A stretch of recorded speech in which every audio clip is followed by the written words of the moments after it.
ഞങ്ങളിതുമായി സ്നേഹിക്കുന്ന വാത്സല്യ പിതാവേ, നല്ല സമയത്തിനായി അപചാതിരുവിനെ വാഴ്ത്തുന്നു, സ്തുതിക്കുന്നു, സ്തോത്രം ചെയ്യുന്നു.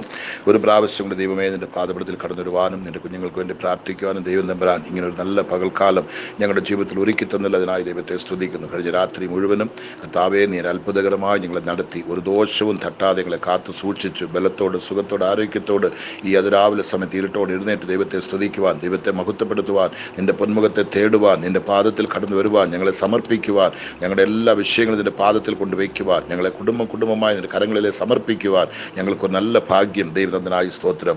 MAG ഗോസ്പൽ വോയിസ് മൂലമായി കേരളത്തിലും ഇന്ത്യയിലും ഇന്ത്യക്ക് വെളിയിലുമായി പല രാജ്യങ്ങളിലിരുന്ന് കണ്ണീരോട് ഈ പ്രാർത്ഥനയെ കർത്താവെ ശ്രവിക്കുന്ന, അദ്ദേഹത്തെ വിശ്വസിക്കുന്ന, ഏറ്റെടുക്കുന്ന, അനുസരിക്കുന്ന ഓരോ കുഞ്ഞുങ്ങളെയും നിൻ്റെ കരത്തിൽ കൊടുത്ത് ഞാൻ പ്രാർത്ഥിക്കാൻ. യാരെല്ലാം ഈ പ്രാർത്ഥന മറ്റുള്ളവർക്ക് ഷെയർ ചെയ്യുന്നു അവരെല്ലാം കർത്താവ് അനുഗ്രഹിക്കണം. ഞങ്ങൾക്ക് വേണ്ടി പ്രാർത്ഥിക്കുന്നവരുണ്ട്, അവരെ കർത്താവ് അനുഗ്രഹിക്കണം. എല്ലാവിധത്തിലും കർത്താവെ സഹായിക്കുന്നവർ, പ്രാർത്ഥിക്കുന്നവർ, സ്നേഹിക്കുന്നവർ, എല്ലാം സാക്ഷികൾ അയക്കുന്നവർ, പ്രാർത്ഥന വിഷയങ്ങൾ അയക്കുന്നവർ എല്ലാ കുഞ്ഞുങ്ങളെയും കർത്താവ് അനുഗ്രഹിക്കണമേ, ബലപ്പെടുത്തണമേ. ഒരുത്തർക്കും ഒരു ദോഷം തട്ടുവാൻ, ഒരുത്തരും കണ്ണുനീര് കുടിക്കുവാൻ, ഒരുത്തരും കർത്താവെ ഭാരപ്പെടുവാൻ, വേദനിക്കുവാൻ എൻ്റെ ദൈവം സമ്മതിക്കരുതെന്ന് അപ്പച്ചൻ്റെ നാമത്തെ പ്രാർത്ഥിക്കുന്നു. എല്ലാവരെയും തൃപ്പാദത്തിൽ കൊണ്ടുവയ്ക്കുന്ന അപ്പച്ച, നീ അല്ലാതെ ഈ ലോകത്തെ ഞങ്ങൾക്ക് ആശ്രയിപ്പാൻ വേറെ ആരുമില്ല. ഞങ്ങൾക്ക് അപ്പനെന്ന് വിളിക്കുവാൻ, ഞങ്ങൾ കർത്താവെ കടന്നു വരുവാൻ, കരയുവാൻ, നിലവിളിക്കുവാൻ, കർത്താവെ വിളിക്കുവാൻ വേറെ ഈ ലോകത്ത് ഞങ്ങൾക്ക് ആരുമില്ലപ്പ. നീ മാത്രം ഞങ്ങൾക്ക് ആശ്രയമാണ്. നിൻ്റെ പാദത്തിൽ ഞങ്ങൾ അഭയം തേടി വന്നിരിக்கிறோം. ഞങ്ങളെ കൈവിടരുതേ, ഉപേക്ഷിക്കരുതേ, മറക്കരുതേ, തള്ളിക്കളയരുതേ. ഇതിൻ്റെ പാദത്തിൽ കൊടുത്ത് ഞാൻ പ്രാർത്ഥിക്കുന്നു. എല്ലാവരെയും അനുഗ്രഹിച്ചാട്ട് അടിയനെ ബലപ്പെടുത്തണം, ശക്തീകരിക്കണം. കർത്താവെ കഴിഞ്ഞ രാത്രി നീ കാത്തെല്ലാം സൂക്ഷിച്ചിരുന്ന പകൽക്കാലം മുഴുവനും നിൻ്റെ കൃപ ഞങ്ങളുടെ കൂടെ ഇരിക്കണം. ഞങ്ങൾ എങ്ങോട്ട് പോയാലും, എന്തെടുത്താലും, എത് ചെയ്താലും അവിടെ എല്ലാം കർത്താവിൻ്റെ കാവലും സൂക്ഷിപ്പും ഇരിക്കണമേ. ഞങ്ങളെ ഒറ്റയ്ക്ക് വിടരുതേ, തനിച്ച് വിടരുതേ, അനാഥകളായി ഞങ്ങളെ മേയുവാൻ അനുവദിക്കരുതേ എന്ന് പ്രാർത്ഥിക്കുന്നു. കരങ്ങളിൽ ഏൽപ്പിക്കുന്നവൻ കാര്യം ചെയ്താട്ട് യേശു ക്രിസ്തുവിൻ്റെ നാമത്തിൽ പിതാവേ, ആമേൻ, ആമേൻ, ആമേൻ. ദൈവത്തിൻ്റെ പുനർനാമം മഹത്വം എടുക്കുമാറാകട്ടെ. ഇന്ന് MAG ഗോസ്പൽ വോയിസ് മൂലമായി എന്നോട് പ്രാർത്ഥനയ്ക്ക് എല്ലാവരെയും കർത്താവ് യേശുവിൻ്റെ നാമത്തിൽ നിങ്ങൾക്ക് വന്ദനം പറയുന്നു. ദൈവം നിങ്ങളെ അനുഗ്രഹിക്കും, ബലപ്പെടുത്തും. സകല നന്മയാലും കർത്താവ് നിങ്ങളെ നിറയ്ക്കട്ടെ. ഇന്ന് നമ്മുടെ പ്രാർത്ഥന ആരംഭിച്ച് 1214 ദിവസത്തിലേക്ക് നമ്മൾ വരുവാൻ കർത്താവ് നമുക്ക് ഭാഗ്യം തന്നിരിക്കുന്നു.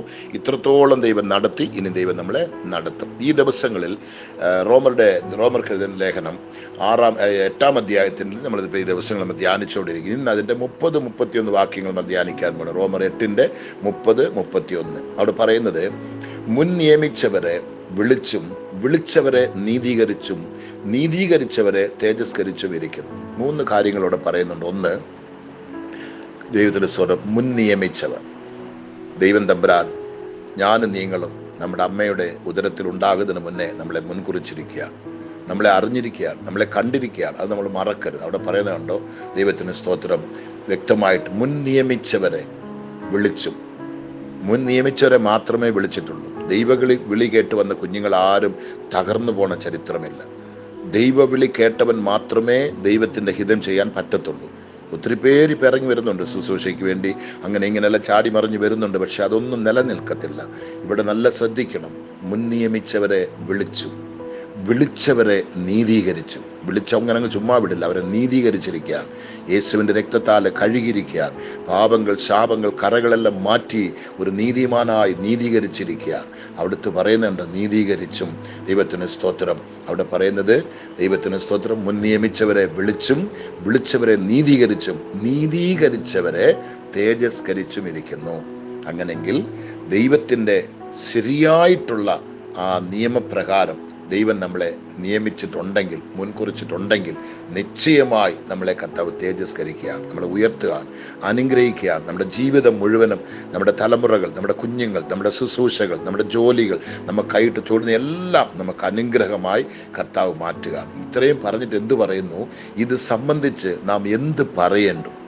ഇത് സംബന്ധിച്ച് നാം എന്ത് പറയേണ്ടു? ദൈവം നമുക്ക് അനുകൂലം എങ്കിൽ നമുക്ക് പ്രതികൂലമാറ്. ദൈവം എനിക്ക് നിങ്ങൾക്ക് അനുകൂലമാണെങ്കിൽ നമുക്ക് പ്രതികൂലമാറുന്നു. അത് നല്ല ശ്രദ്ധിക്കണം. നമുക്കിത് ഒത്തിരി പ്രതികൂലം ഉണ്ടെന്ന് എല്ലാവരും പറയുന്നത്. എനിക്ക് അങ്ങോട്ട് പോയി അവിടെ ശത്രു, ഇവിടെ പോയ ശത്രു, ഞങ്ങളുടെ വീടിന് ശത്രു, ഞങ്ങളുടെ ജോലി ചെയ്യാൻ നടത്തിൽ ശത്രുക്കൾ, ശുശ്രൂഷയ്ക്ക് വരുന്ന ഒത്തിരി ശത്രുക്കൾ എന്നെല്ലാം പറഞ്ഞ് നമ്മളങ്ങ് പറഞ്ഞു നടക്കുക. പറയാൻ പ്രമാണമില്ല, വേദപുസ്തകത്തിൽ അതിന് അടിസ്ഥാനമില്ല. ഇത് സംബന്ധിച്ച് നാം എന്ത് പറയേണ്ടു?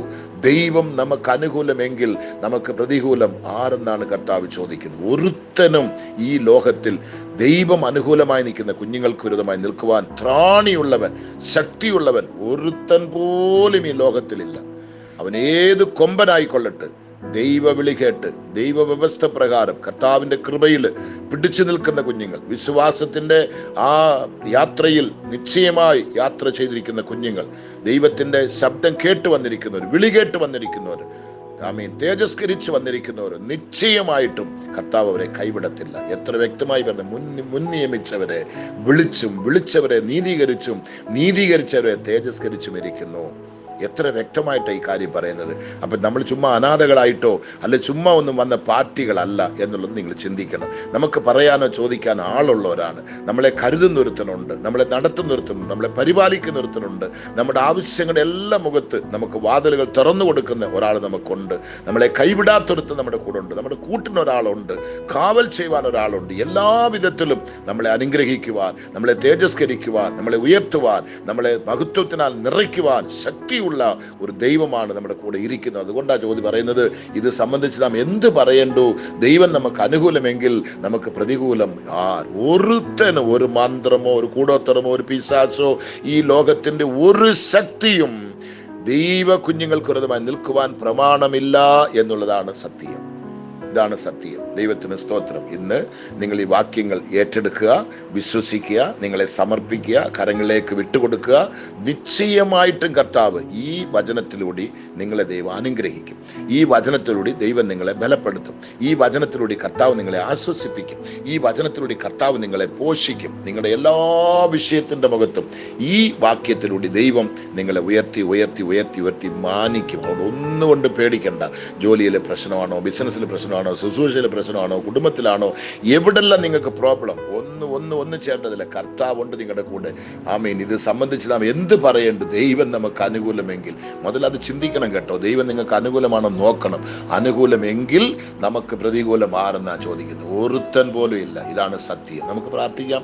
ഞങ്ങൾ അധികമായി സ്നേഹിക്കുന്ന നല്ല കർത്താവെ, ഒരു പ്രാവശ്യം കൂടി നിന്റെ പാദപീഠത്തിൽ കടന്നു വരുവാൻ, അപ്പച്ചാ നിന്നെ വിളിക്കുവാൻ, ഞങ്ങളുടെ കർത്താവെ ആവശ്യങ്ങൾ കണ്ണുനീരെല്ലാം നിന്റെ പാദത്തിൽ ഞങ്ങൾ സമർപ്പിക്കുവാൻ, നിന്റെ പൊന്മുഖത്തെ ഒന്നുകൂടെ നോക്കുവാൻ, ദൈവമേ നിന്റെ പാദത്തിൽ ഒന്ന് കടന്നു വരുവാൻ ഞങ്ങൾക്കൊരു ഭാഗ്യം തന്നല്ലോ. കഴിഞ്ഞ രാത്രി മുഴുവനും ഞങ്ങളെ കണ്ണിൻ്റെ മണി പോലെ മറച്ചു. ഒരമ്മയെ പോലെ ഞങ്ങളെ പരിപാലിച്ചു. ഒരു അപ്പനെ പോലെ ഞങ്ങളെ കാത്തു സൂക്ഷിച്ചു. നല്ലൊരു ഇടയനായി ഞങ്ങളുടെ കൂടെ ഉണ്ടായിരുന്നു. നല്ലൊരു പരമവൈദ്യനായി ഞങ്ങളുടെ കൂടെ ഉണ്ടായിരുന്നു.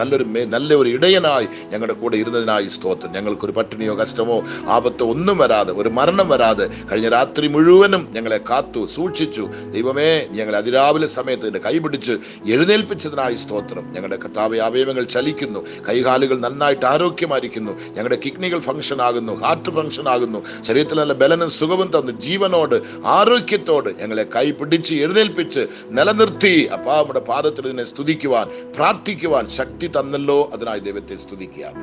കരങ്ങളിലേക്ക് ഏൽപ്പിക്കുന്ന പിച്ച നിന്റെ കരങ്ങളിലേക്ക് ഏൽപ്പിക്കുകയാണ്. കർത്താവെ, നീ വൻകാര്യം ചെയ്താട്ട്, നിന്റെ മഹത്വം നീ വെളിപ്പെടുത്തിക്കാട്ട്, നിന്റെ ദിവ്യ ശക്തി കർത്താവെ നീ വെളിപ്പെടുത്തണമേ എന്ന് പ്രാർത്ഥിക്കുന്നു. നിന്റെ മഹത്വമേറിയ കരം, നിന്റെ വലിയ കരം കർത്താവെ, നിന്റെ വീര്യം പ്രവർത്തിക്കുന്ന കരം, ശക്തിയുള്ള കരം, ബലമുള്ള കരം, എല്ലാം ചെയ്യുവാനുള്ള ത്രാണിയുള്ള പ്രാപ്തിയുള്ള കരത്തിലേക്ക് നിന്റെ കുഞ്ഞുങ്ങളെല്ലാം ഞാൻ സമർപ്പിക്കുന്ന പിച്ച.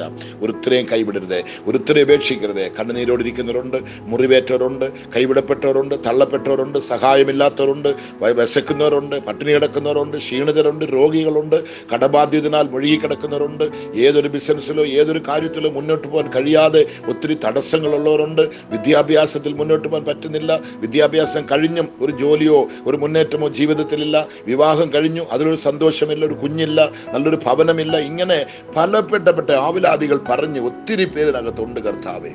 ഒത്തിരി പേരുണ്ട്. ജീവിക്കുവാൻ കഴിയില്ല, ജീവിക്കാൻ മാർഗമില്ല, ഒരു വിധത്തിൽ ഒരു ആശ്വസിക്കുവാൻ ഒരു മാർഗമില്ലാതെ, വഴിയില്ലാതെ കർത്താവെ കണ്ണുനീർ കുടിക്കുന്ന കുഞ്ഞുങ്ങൾ ഒത്തിരി പേരിനകത്തുണ്ട്. പച്ച അവർക്കെല്ലാം ഈ പ്രാർത്ഥന ഒരാശ്വാസമായി മാറട്ടെ. അവരുടെ ജീവിതത്തിന് ഈ പ്രാർത്ഥനകൾക്ക് ഒരു ധൈര്യം ഉണ്ടാകട്ടെ. എൻ്റെ യേശപ്പച്ചൻ്റെ കൂടെ ഇരിക്കുന്നുണ്ട്, ഞാൻ ഭയപ്പെടേണ്ട ആവശ്യമില്ല. അവിടെ പറയുന്നില്ല, ഇത് സംബന്ധിച്ച് നാം എന്ത് പറയേണ്ടു? ദൈവം നമുക്ക് അനുകൂലമെങ്കിൽ നമുക്ക് പ്രതികൂലം ആര്? ദൈവമക്കളെ, നിങ്ങളുടെ ജീവിതത്തിൽ ഒത്തിരി പ്രതികൂലം കാണും. നിങ്ങൾ മുന്നോട്ട് പോകാൻ കഴിയാതെ നിങ്ങളെ തടുക്കുന്നവർ കാണും, നിങ്ങളെ തകർക്കുവാൻ നോക്കുന്നവർ കാണും. എങ്കിൽ നിങ്ങളൊന്നും ഭയപ്പെടണ്ട. ദൈവം നിങ്ങൾക്ക് അനുകൂലമായി ഉണ്ടോ നോക്ക്. ദൈവം അനുകൂലമായി നിൽക്കണമെങ്കിൽ അവിടെ മുന്നേ പറഞ്ഞ വാക്യം നിങ്ങൾ കേട്ടോ. ദൈവം നിങ്ങളെ മുൻ നിയമിച്ചവരെ വിളിച്ചവരെ നീതീകരിച്ചവരെ തേജസ്കരിച്ചും ഇരിക്കുന്നു. അപ്പൊ ദൈവം നിങ്ങളെ മുൻകുറിച്ചിട്ടുണ്ടോ നോക്കണം. ദൈവം നിങ്ങളെ വിളിച്ചിട്ടുണ്ടോ നോക്കണം. ദൈവം നിങ്ങളെ നിശ്ചയമായിട്ട് തേജസ്കരിച്ചിട്ടുണ്ടോ നിങ്ങൾ നോക്കണം. നിങ്ങൾ ദൈവമക്കളാണോ നിങ്ങൾ നോക്കണം. നിങ്ങളത് കണ്ടുപിടിക്കണം. ദൈവത്തിന്റെ കുഞ്ഞുങ്ങളാണോ, ദൈവ ദൈവകൃപയിലാണോ നിൽക്കുന്നത്? ദൈവത്തിന്റെ വചനം നിങ്ങൾ അനുസരിക്കുന്നുണ്ടോ? ദൈവമെന്ന് വിളിച്ചാൽ ഓടി വന്ന് നിങ്ങൾക്ക് സഹായം ചെയ്തക്ക നിലമയിൽ നിങ്ങൾ മക്കളാണോ? മക്കളെങ്കിൽ നമ്മൾ അവകാശികളാണ്. മക്കളെങ്കിൽ അപ്പന്റെ എല്ലാത്തിനും നമ്മൾ അവകാശികളാണ്. നമ്മുടെ ദൈവം ഒരു ദരിദ്രം പിടിച്ച ദൈവമല്ല, ഒരു കടക്കാരനല്ല, ഒരു രോഗിയല്ല, ഒരു ക്ഷീണിതനല്ല. സർവസമ്പന്നനായ കർത്താവ്, രാജാതി രാജാവ്, ഏത് ചോദിച്ചാലും കൊടുക്കുവാൻ പ്രാപ്തിയുള്ള ദൈവം. ദൈവം നമുക്ക് തരും, നമ്മളെ ബലപ്പെടുത്തും, ദൈവം നമ്മളെ അനുഗ്രഹിക്കും. ഒരു കാലത്തും നിങ്ങൾ കൈവിടപ്പെട്ടു പോകാനോ കലങ്ങാനോ നിങ്ങൾ നശിക്കാനോ തകരാനോ എൻ്റെ ദൈവം ഒരു കാലത്തും നിങ്ങളെ നിന്ദിത പാത്രങ്ങളായി മേയുവാൻ ദൈവം വിടത്തില്ല. കടക്കാരായി, ക്ഷീണിതരായി, രോഗികളായി നിങ്ങൾ നശിക്കുവാൻ, തകരുവാൻ ദൈവം സമ്മതിക്കത്തില്ല. ദൈവം നിങ്ങളുടെ കൂടെ ഉണ്ട്. ദൈവം നിങ്ങളെ ബലപ്പെടുത്തും, ദൈവം നിങ്ങളെ അനുഗ്രഹിക്കും, ദൈവം നിങ്ങളെ ആശ്വസിപ്പിക്കും, ദൈവം നിങ്ങളെ സമാധാനം കൊണ്ടും സന്തോഷം കൊണ്ടും എല്ലാ കർത്താവിൻ്റെ മഹത്വം കൊണ്ടും ദൈവം നിങ്ങളെ നിറച്ച് തുളുമ്പുന്ന ഒരു അനുഭവത്തിലേക്ക് ദൈവം നിങ്ങളെ കൊണ്ടുവരട്ടെ. ഒന്നുകൊണ്ടും വിഷമിക്കരുത്, ഒന്നുകൊണ്ടും പതറരുത്.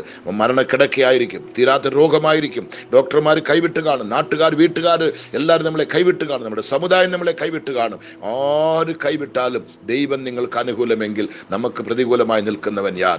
ഓരോരുത്തരും നിങ്ങളെ ഒന്നും ചെയ്യാൻ പറ്റത്തില്ല. നിങ്ങളുടെ കിടക്കയെല്ലാം കർത്താവ് മാറ്റിവിരിക്കും, നിങ്ങളുടെ കണ്ണുനീരെല്ലാം കർത്താവ് തുടയ്ക്കും, നിങ്ങളുടെ മുറിവുകളെല്ലാം കർത്താവ് പൊറിപ്പിക്കും. നിങ്ങളുടെ ആവശ്യങ്ങളുടെ എല്ലാ മുഖത്ത് കർത്താവിന്റെ തൃക്കരം നിങ്ങൾക്ക് കൂട്ടിനുണ്ട്.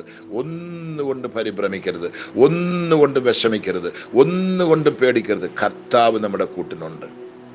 ദൈവം നിങ്ങളുടെ കൂടെ ഉണ്ട്. എപ്പോഴും ഏത് സമയത്തും കർത്താവ് നിങ്ങളുടെ കൂടെ ഉണ്ട്. ഇന്ന് പകൽക്കാലം നിങ്ങൾ എങ്ങോട്ട് പോകുന്നു, നിങ്ങളുടെ കൂടെ ദൈവം വരും. നിങ്ങൾ എന്ത് ചെയ്യുന്നു, അവിടെ കർത്താവ് ഉണ്ട്. നിങ്ങളുടെ ഭവനത്തിൽ, നിങ്ങളുടെ ജോലിയിൽ, നിങ്ങളുടെ വിദ്യാഭ്യാസത്തിൽ, നിങ്ങളുടെ യാത്രയിൽ, എല്ലാ വിഷയത്തിൻ്റെ മുഖത്തും എൻ്റെ ദൈവം നിങ്ങളുടെ കൂടെ ഉണ്ട്. ആ ദൈവം നിങ്ങളെ പരിപാലിക്കും, ആ ദൈവം നിങ്ങളെ കാത്തു സൂക്ഷിക്കും. ഒരനർത്ഥം പോലും നിങ്ങൾക്ക് വരാതെ ദൈവം നിങ്ങളെ അനുഗ്രഹിക്കും. നിങ്ങളുടെ ആവശ്യങ്ങളെല്ലാം സ്വർഗത്തിൻ്റെ കലവറ തുറന്ന് ദൈവം നിങ്ങൾക്ക് തരും. അനേകരുന്ന് ഭവനങ്ങൾ പണിതുകൊണ്ടിരിക്കുന്നു, അത് പണിത് പൂർത്തീകരിക്കാൻ വയ്യ. അനേകരുടെ കടബാധ്യത തലേ കയറി എങ്ങനെ അങ്ങ് അതൊരു ഒരു ക്യാൻസർ രോഗം പോലെ അങ്ങ് പരവുകയാണ്. ശരീരം മുഴുവനും ആ രോഗം പടരുന്നത് പോലെ ഈ കടബാധ്യത മക്കളെ അങ്ങ് നശിപ്പിക്കുകയാണ്. ആ ശാപമെല്ലാം കർത്താവ് മാറ്റും.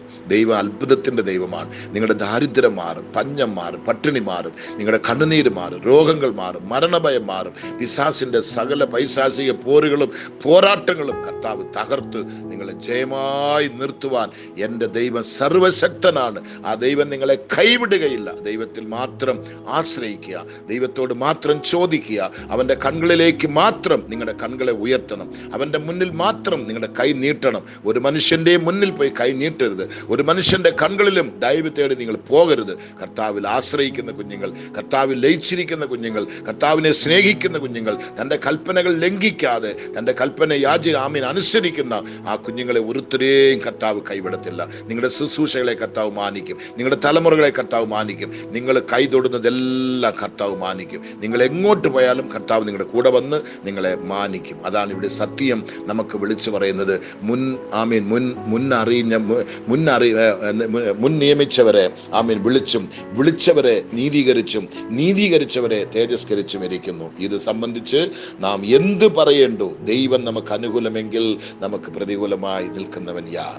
ഒരുത്തനും നിങ്ങളെ ഒന്നും ചെയ്യാൻ പറ്റത്തില്ല, ഒരുത്തനും നിങ്ങളെ തകർക്കാൻ പറ്റത്തില്ല, ഒരുത്തനും നിങ്ങളെ നശിപ്പിക്കാൻ പറ്റത്തില്ല. നിങ്ങൾക്കൊരു കേട് വരത്തില്ല, ഒരാപത്തും വരത്തില്ല, നിങ്ങൾക്കൊരു ഒരു നഷ്ടവും നിങ്ങൾക്ക് വരത്തില്ല. കർത്താവ് നിങ്ങളുടെ കൂടെ ഇരുന്ന് ജയമായി, അത്ഭുതമായി, അതിശയമായി ദൈവം നിങ്ങളെ നടത്തും. നിങ്ങൾ തന്നെ ഭ്രമിക്കും, ഇതെന്തുവായി അത്ഭുതം, ഇതെന്തുവായി അതിശയം, ഇത് എവിടുന്ന് വന്നു എന്ന് പറഞ്ഞ് നിങ്ങൾ ഭ്രമിക്കുന്ന മാതിരി എൻ്റെ ദൈവം നിങ്ങളെ നടത്തും. വിശ്വസിക്കുക, നിശ്ചയമായി കർത്താവ് നിങ്ങളുടെ ഭവനത്തിൽ, നിങ്ങളുടെ ശരീരത്തിൽ, ജീവിതത്തിൽ, നിങ്ങളുടെ ഓരോ വിഷയത്തിൻ്റെ മുന്നിൽ കൂടെ ഇരുന്ന് ആശ്ചര്യമായി ഈ ലോകത്ത് നിങ്ങളെ ദൈവം നടത്തും. നിങ്ങൾ ലോകത്തിൻ്റെ എവിടെ ഇരിക്കട്ടെ, അവിടെ യുദ്ധങ്ങളായിരിക്കും, ക്ഷാമങ്ങളായിരിക്കും, ഭൂകമ്പങ്ങളായിരിക്കും, രോഗങ്ങളായിരിക്കും, മരണങ്ങളായിരിക്കും, ഒരു സേഫ്റ്റി ഇല്ലായിരിക്കും, ഒരു ധൈര്യവും അവിടെ സന്തോഷമില്ലായിരിക്കും, സമാധാനമില്ലായിരിക്കും, ആരുടെ ആശ്രയമില്ലായിരിക്കും. ഒന്നുകൊണ്ട് വിഷമിക്കരുത്, ആരും വേണ്ട, കർത്താവ് മതി, ദൈവമുണ്ട് കൂട്ടിന്. അതുകൊണ്ട് ഭയപ്പെടേണ്ട, ധൈര്യമായിരിക്കുക, വിശ്വസിക്കുക.